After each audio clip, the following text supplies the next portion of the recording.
On COVID-19 in this country, travel into Canada.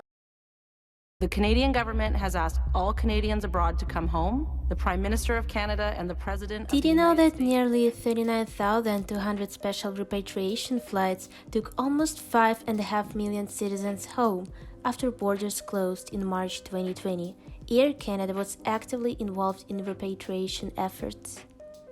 Perhaps the worst hit by the coronavirus pandemic has been on airlines. The ban on international travel left airlines without a major source of income, forcing them to freeze their operations and use reserves they have been putting aside for years to avoid bankruptcy.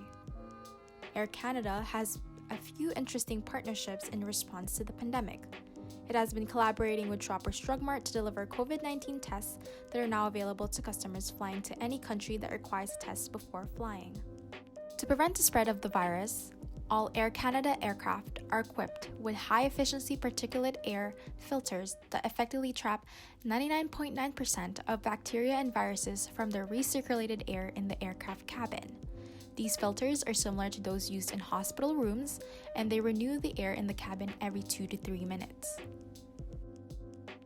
If you booked a flight before March 2020, you are given two options: Aeroplan points, which could be used for hotel stays and other items, or a voucher worth of what you paid for without an expiry date.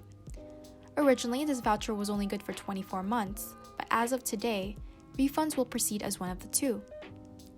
With this, Aeroplan is now partnering with Starbucks, as the airline wants to enable its clients to collect and use points through daily purchases.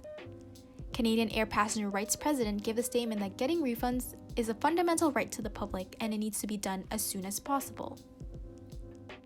As of September 2020, several class action lawsuits are being filed against the airlines, and more than 100,000 Canadians have started a petition to pressure the government to force airlines to provide these refunds. Some experts suggest that consumers' demand for refunds for cancelled flights was used to pressure the government during negotiations. Although, is that ethical? But as of now, the Canadian government is refusing to give them more aid unless refunds were given to customers. With 30 domestic routes suspended, AirCanada laid off 20,000 jobs and 6,000 flight attendants. AirCanada has received $492 million in public funds through the Canadian Emergency Wage Subsidy. So where is that subsidy going? Why is AirCanada holding on to passenger tickets despite their flights being cancelled? Financial indicators. Airlines' total revenue dropped by 86% from $4.7 billion in 2019 to $757 million in the third quarter of 2020. Moreover, due to the current loss faced by the airlines, AirCanada has decided to hike the abandonment of older aircrafts in order to reduce costs. Did you know that airlines suffered from COVID-19 more than any other business sector? Apparently, there were other markets that were tremendously hurt by the virus, including leisure facilities, oil and gas drilling, auto parts, and the restaurant industry. However, airlines faced the worst impact.